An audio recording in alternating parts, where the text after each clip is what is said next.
Your favorite summer swimming spot might be harboring a dangerous secret that could land you in the hospital, and most people have no idea how to spot the warning signs. Health authorities across western Massachusetts are sounding the alarm bells as toxic cyanobacteria blooms continue to contaminate popular swimming destinations, turning what should be refreshing summer escapes into potential health hazards. The Massachusetts Department of Conservation and Recreation hasn't minced words. They've slapped "do not swim" advisories on multiple water bodies, essentially putting entire communities' summer plans on hold. For residents like Felix Robles Velez, the impact hits close to home. It's a little bit of an inconvenience for the local people. "I like spending time with family, to be honest," he shared, capturing the frustration many locals are feeling right now. But here's where it gets controversial. Are these blanket swimming bans really necessary, or are officials being overly cautious at the expense of people's summer enjoyment?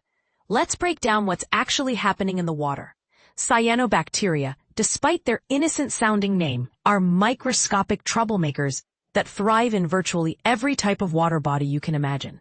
These aren't your garden-variety algae. They're sophisticated organisms that can produce toxins harmful enough to sicken both humans and beloved family pets.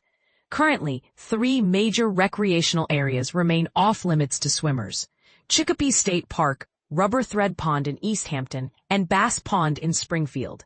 That's a significant chunk of western Massachusetts' prime swimming real estate suddenly unavailable during peak summer season.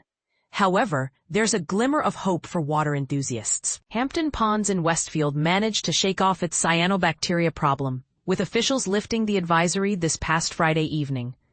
This reopening demonstrates that these contamination issues aren't necessarily permanent, but it also raises questions about how quickly conditions can change.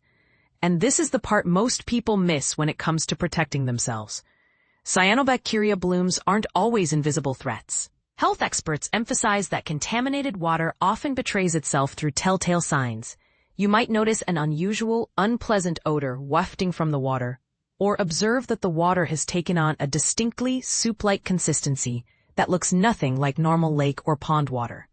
Sometimes, you can actually see the algae itself floating on the surface. But here's what's really got people talking. In an era where we're constantly told to trust our own judgment, should individuals be allowed to assess these risks for themselves, rather than having authorities make blanket decisions about entire water bodies? As summer temperatures continue climbing and more families seek relief in natural swimming areas, staying updated on current water safety advisories becomes absolutely crucial. The question isn't just about following rules. It's about making informed decisions that protect your health and your family's well-being during what should be the most enjoyable months of the year. This coverage comes to you from WWLP 22 News, your NBC affiliate that's been serving Western Massachusetts since March 1953. You can catch our comprehensive digital edition every weekday at 4 p.m. on WWLP.com, where we continue delivering the local news, network programming, and community-focused content that keeps you connected to what matters most.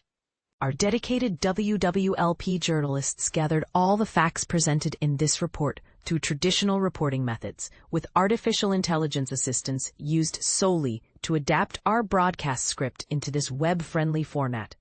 Every detail was carefully reviewed and verified by our editorial team before publication. What do you think? Are these swimming advisories a necessary public health measure, or do they go too far in restricting people's freedom to enjoy natural water bodies? Have you encountered cyanobacteria blooms in your local swimming spots? Share your experiences and opinions in the comments below.